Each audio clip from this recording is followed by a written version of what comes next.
The tuxedo was rented, the gun on his hip was not his, and the woman at the podium had no idea she had about 90 seconds left before the safest night of her calendar became the most dangerous night of her life. Marcus Cole stood at the back of a ballroom in the Hotel del Coronado, holding a glass of red wine he had not tasted and would not taste, and he watched 400 people in gowns and black tie applaud a speech he had not heard a single word of. He hadn't heard it because he'd spent the whole evening listening to something else. The doors, 6 of them.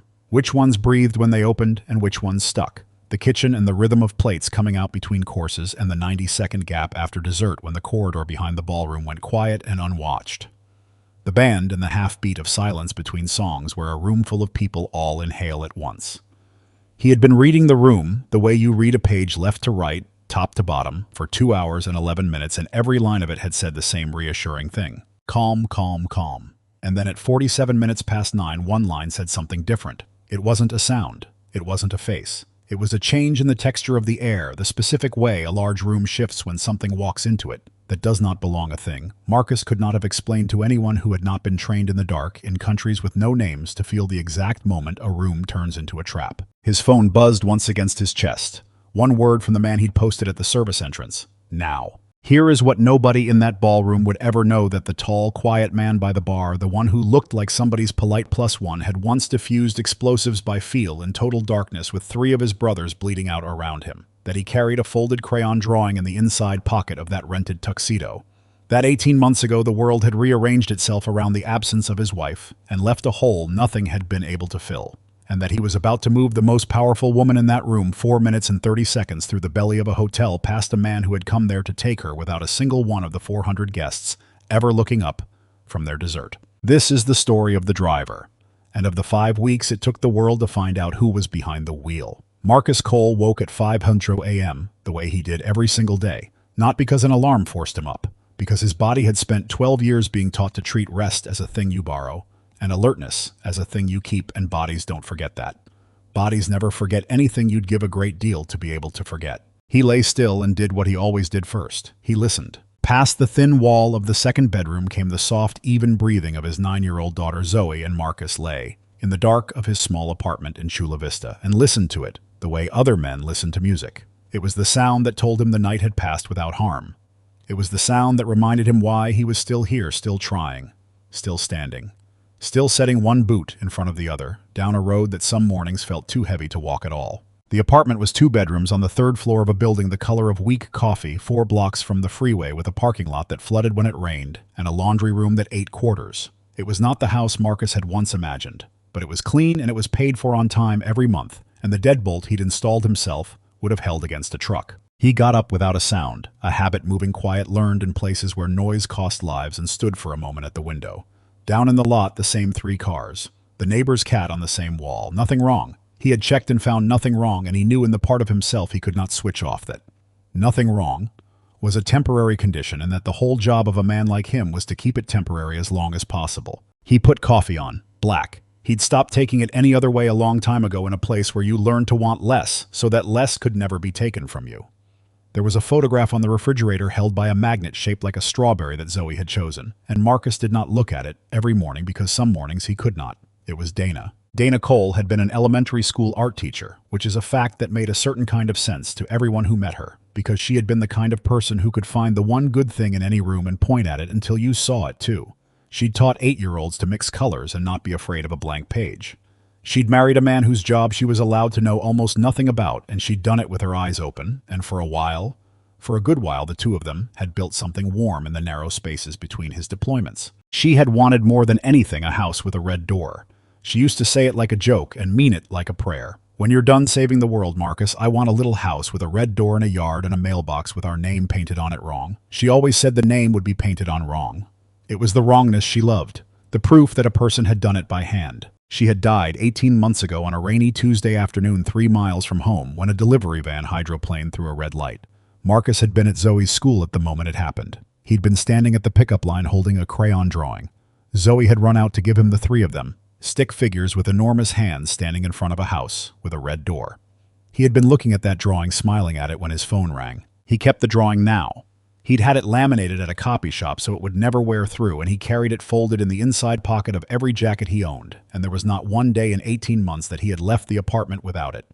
A man who had learned to travel light his whole life carried exactly one thing that could not be replaced. At 5:40, he made Zoe's lunch with the same focused, unhurried care he had once brought to work that could not afford a single mistake. Turkey and cheese crusts off-cut on the diagonal because on the diagonal was the only acceptable way, and everyone who knew Zoe Cole knew it. An apple sliced. A note on a napkin. He wrote her a note every day, one line, sometimes a joke, sometimes just, "You've got this bug," because Dana had done it, and because a child who has lost one parent should never open a lunchbox and find nothing of the one she has left. Hi woke Zoe at 6. She came awake the way she did everything all at once and full of questions, and the first one that morning was whether octopuses could get lonely. "I don't know," Marcus said, which was the truth and which Zoe respected because her father was the one adult in her life who did not pretend to know things he didn't. "We could look it up." "Captain doesn't get lonely," Zoe decided, hugging the stuffed octopus that slept on her pillow every night. But that came later, and Zoe didn't have Captain yet, and we're getting ahead of the story. On the way out, they passed the door of apartment 3C, where Mrs. Tran lived, a small, sharp-eyed widow in her 70s who had come to San Diego by a road none of her neighbors fully understood and who had decided without ever being asked that the quiet man in 3F and his motherless girl were now under her supervision. She opened her door as they passed the way she always somehow did and pressed a warm foil packet into Marcus's hands.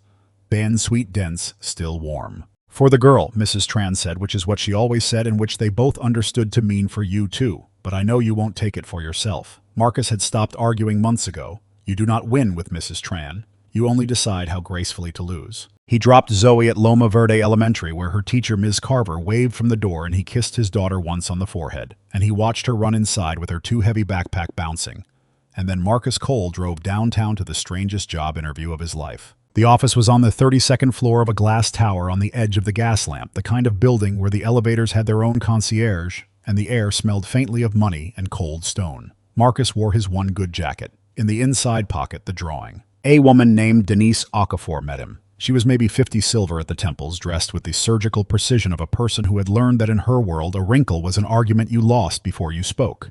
She was, though her card said only Chief of Staff, the gate through which nothing passed to her employer without her say-so, and she had passed a great many things in her career, and she was very good at deciding what did not deserve to pass. She had Marcus's resume on the glass table between them, and she looked at it the way you look at a puzzle you're not sure you want to solve. 10 years of private logistics consulting. Employer names redacted to black bars. A list of references that could not be called until a clearance level was confirmed, and the clearance level was not one Denise had. "Mr. Cole," she said carefully, "our employer has very specific security requirements, and I'll be honest with you because I think you're a man who prefers it. We have people applying for this role with much more visible credentials.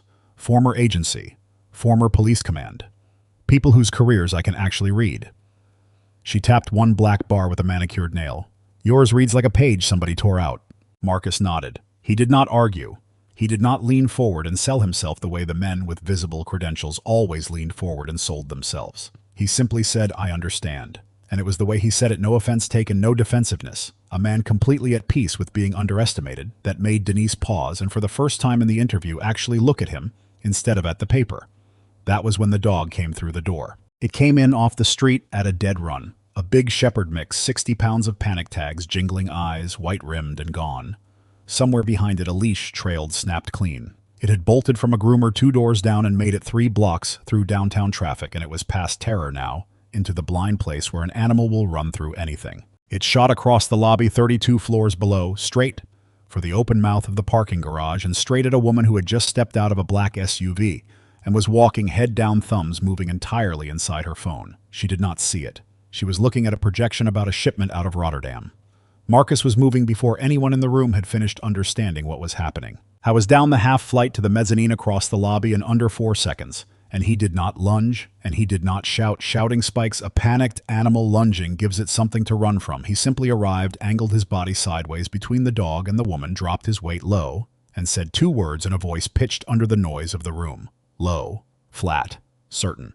The voice you use on a frightened thing when you have decided on its behalf that everything is now under control. The dog stopped. It sat. It looked up at him, sides heaving, and something in it let go the way a thing lets go when at last somebody has told it what to do. Marcus put one hand flat on its chest and felt the heart slamming, and just held it there until the slamming slowed.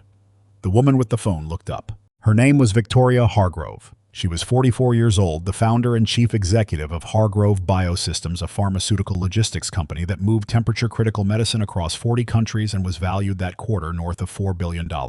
She had been on the cover of 6 magazines. She had testified before Congress twice.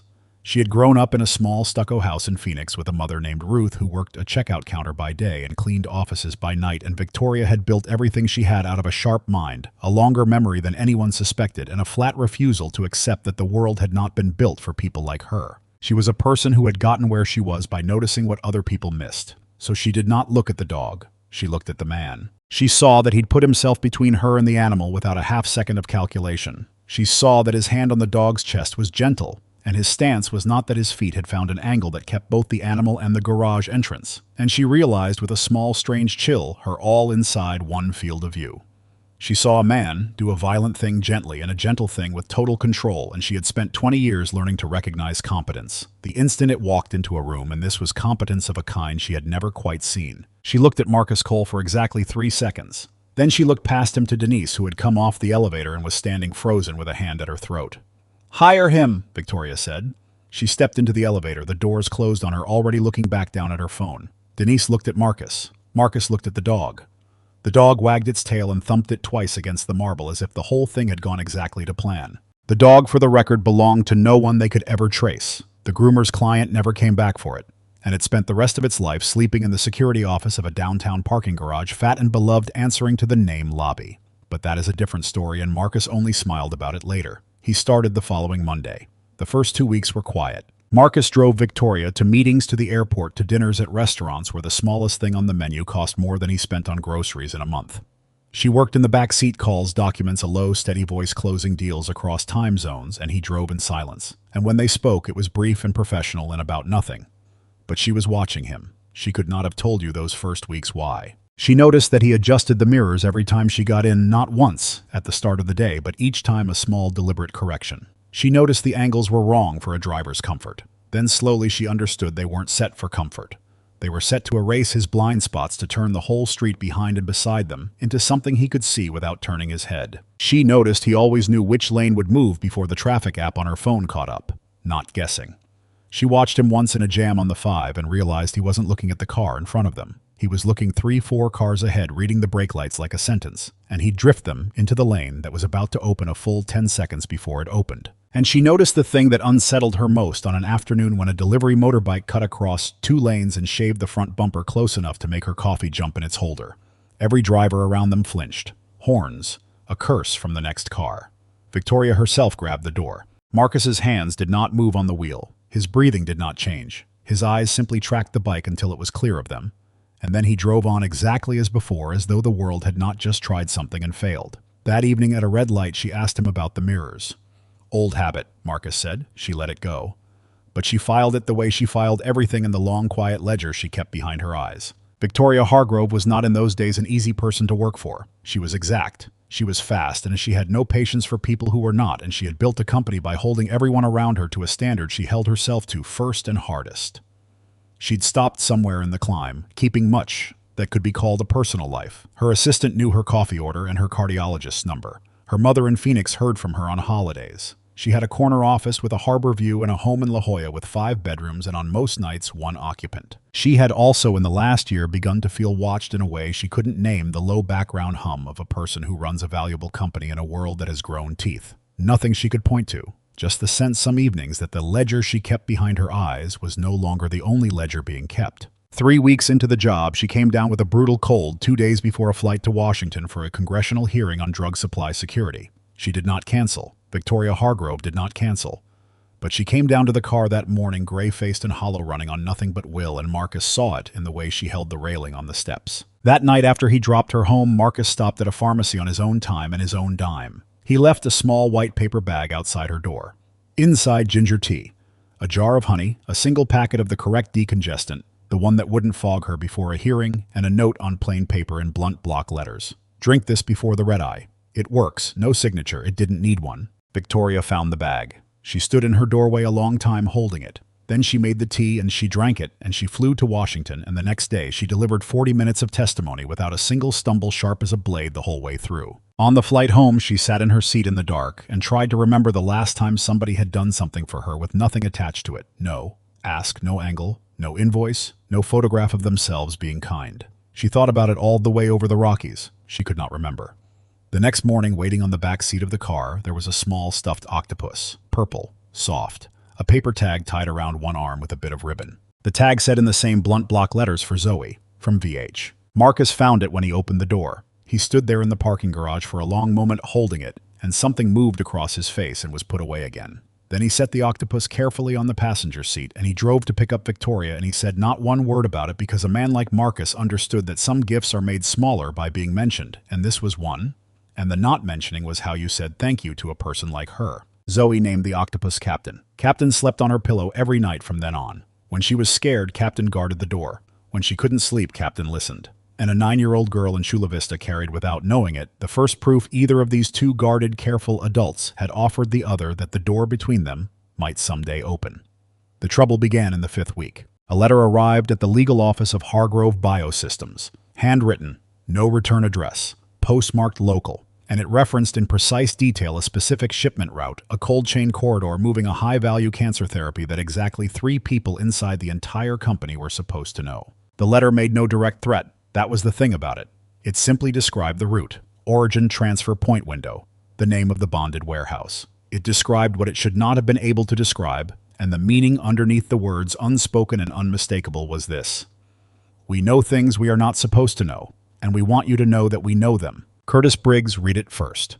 Briggs was Victoria's head of corporate security, a former federal agent, 22 years of service, a corner office of his own, and a manner that suggested he had seen everything twice. He read the letter, turned it over, checked the postmark, and reached the conclusion he was paid to reach quickly: a disgruntled ex-employee.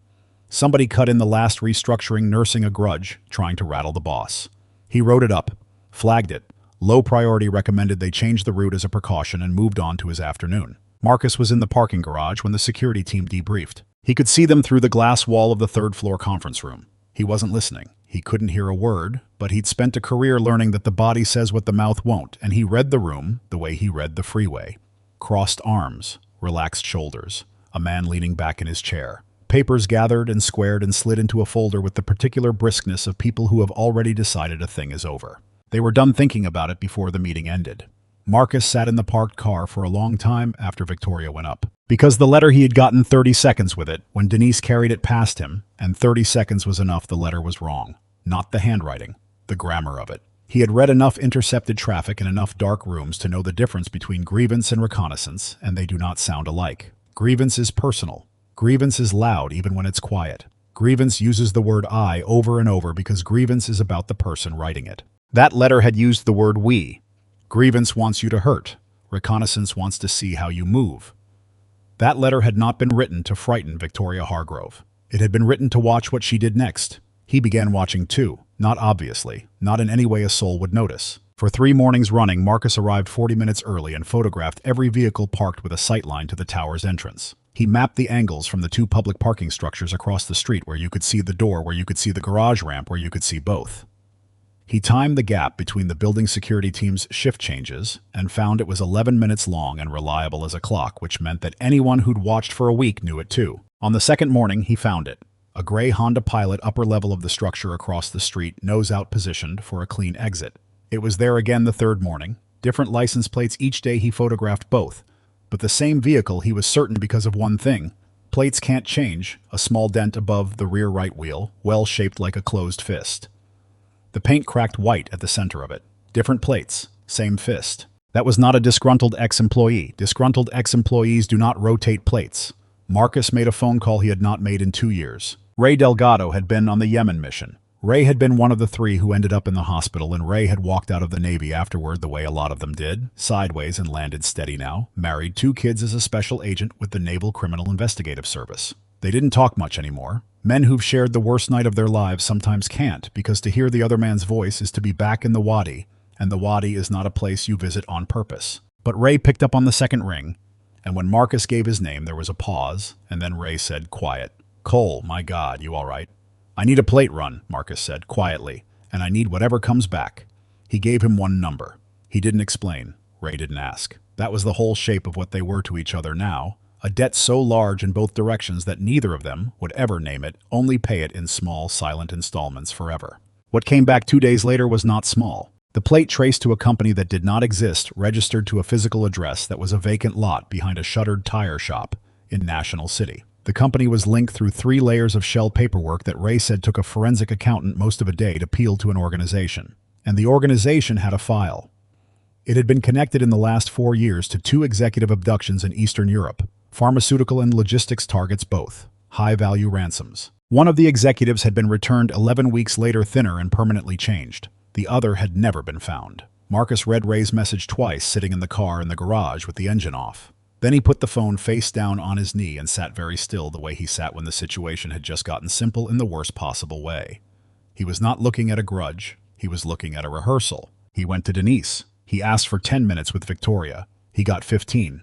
He sat across the wide desk from Victoria Hargrove in her corner office with the harbor going gold behind her, and he laid it out, the way he had been trained to brief men who held other men's lives in their hands. Facts first, then interpretation, then recommendation. No drama, no alarm. Drama makes people defend their egos instead of hearing you. He had learned that the expensive way. He told her what the letter actually was. He told her about the shift gap, the sightlines, the pilot, the fist-shaped dent, the rotating plates.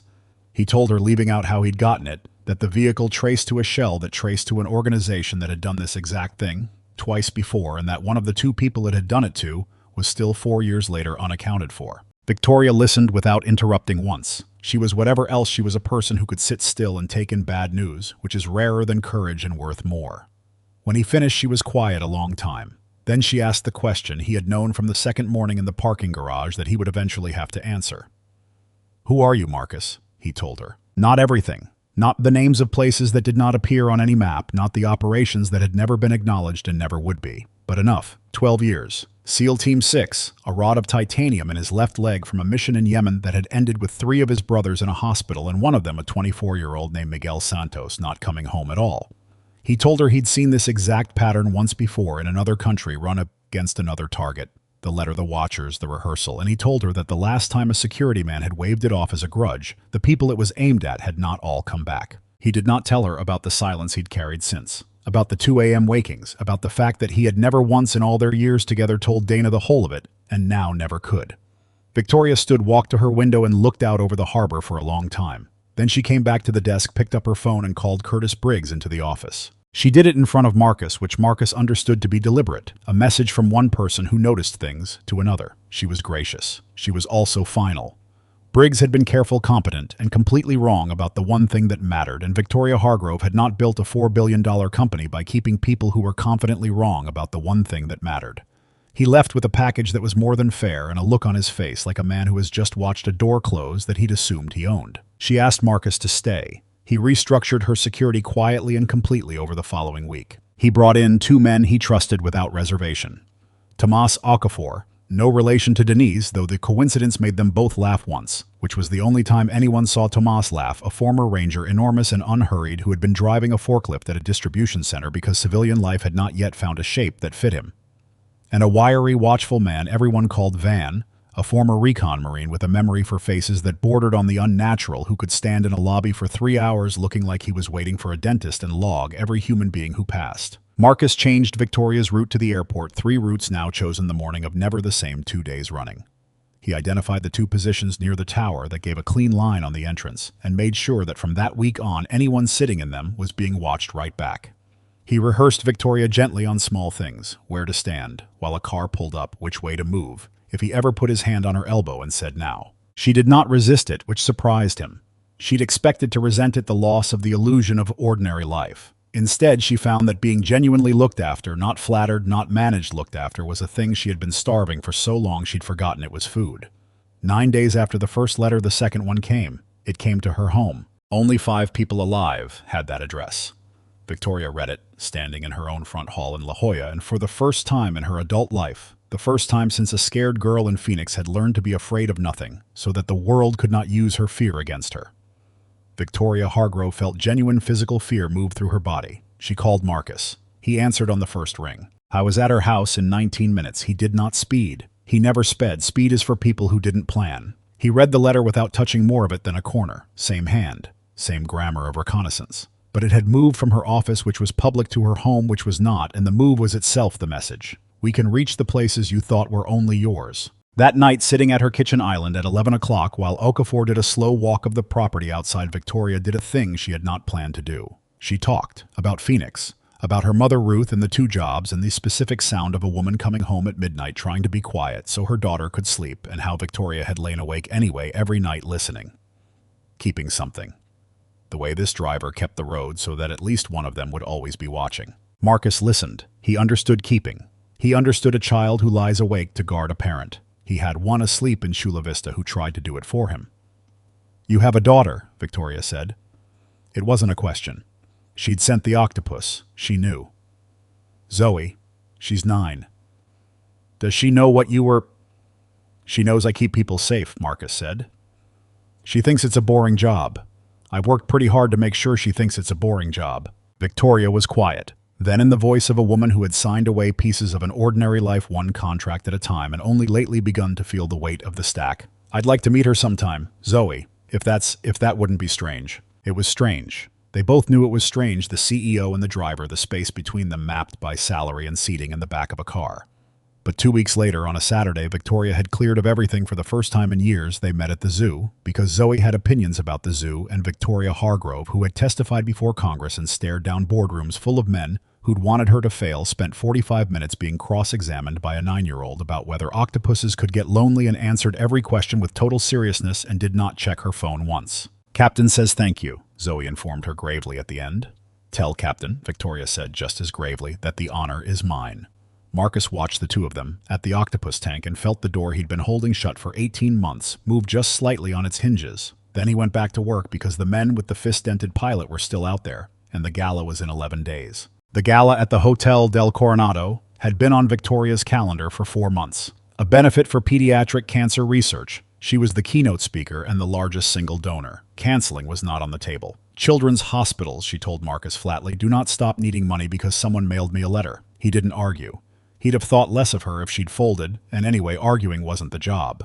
Planning was. He worked the venue for 3 days. He drove the approach road at 3 different times of day, clocking the traffic, the choke points, the one stretch of Orange Avenue that backed up at dusk. He walked the hotel twice, the grand old wooden Victorian with its red-turreted roof, 400 rooms, and a warren of service corridors behind the public face of it, and he mapped every one of them the way he'd once mapped compounds.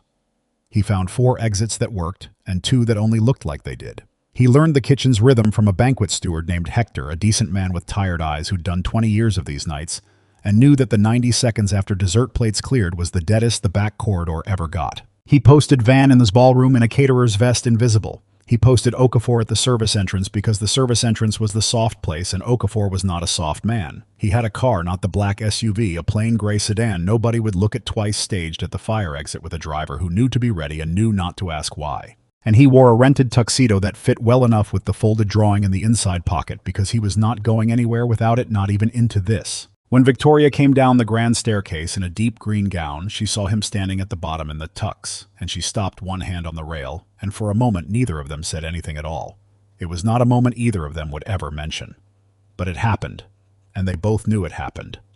And then she reached the bottom step, and it was folded away with everything else, and they went to work. The evening ran smooth for 2 hours and 11 minutes. Victoria gave her speech. She was luminous. She talked about a hospital in Phoenix and a mother who cleaned it at night and children who deserved better than the odds they were handed, and 400 people put down their forks to listen. She raised from that podium a little over $9 million. Photographs were taken. Wine was poured. The band played standards, and the room was warm and golden and safe. And at 47 minutes past 9, Marcus felt it change. Not a sound, not a face. The texture of the air. The particular way a room shifts when something enters it that does not belong. His phone buzzed once against his chest. Okafor at the service entrance. One word. Now. Marcus set down the wine he had not tasted and began to move. He did not hurry. This was the whole art of it. The thing 12 years had beaten into him. Urgency draws eyes. He walked as if he were crossing to the bar, as if the night were pleasant and the music were fine, and he had all the time in the world and nowhere in particular to be. He crossed the ballroom at the exact pace of a man who is enjoying himself, and not one of the 400 guests glanced up. and he reached the podium just as the east door of the ballroom opened, and a man in a catering jacket that did not fit him quite right stepped through it and began unhurried himself to scan the room. Marcus reached Victoria as the applause for a table's toast covered them. He put his hand on her elbow. He put his mouth near her ear and pitched his voice under the music low and flat and absolutely certain. "We need to step away right now, quietly." Victoria Hargrove had a prepared response for almost everything. 20 years had made her fluent in negotiation and confrontation in the arithmetic of public pressure. She had exactly one prepared response to the sound of that particular calm in Marcus Cole's voice. She nodded, set down her glass as though she'd merely finished it, smiled at the table nearest her, and stepped away from the podium on his arm. And to anyone watching, it looked like nothing at all, a speaker slipping off for a breath between the speech and the dessert. What followed lasted 4 minutes and 30 seconds. Marcus took her not toward the lobby where the man in the wrong jacket was, but the other way through a swinging door into the service corridor he had walked twice that afternoon, the one that was deadest in the 90 seconds after dessert. He had timed this. Of course he had timed this. The corridor was dim and warm and smelled of coffee and bleach, and it was exactly as promised, empty. Except it wasn't quite. A second man was waiting near the loading area. He was not hotel staff. Marcus knew it the way you know a language you once spoke fluently and have not forgotten the stance, the hands, the flat readiness of a man who does this for money.